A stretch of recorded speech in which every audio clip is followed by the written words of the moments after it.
Film industry की डूबती हुई कश्ती को सहारा देने के लिए आज भी मुतअद्दिद फिल्मसाज दिन रात अच्छी फिल्म बनाकर फिल्मबीनों को पेश करने के लिए कोशां हैं।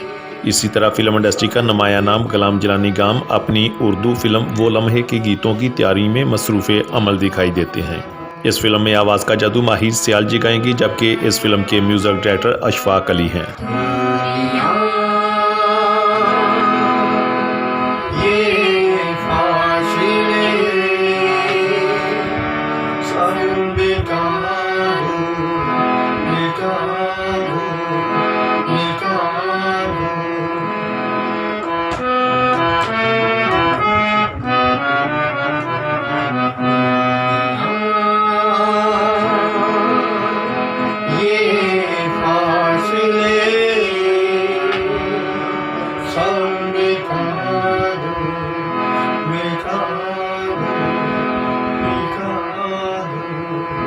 लगा के सीने से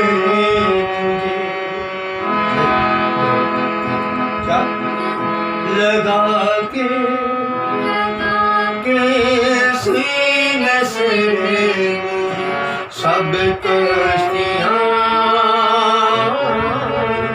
जला दो जला दो जला दो।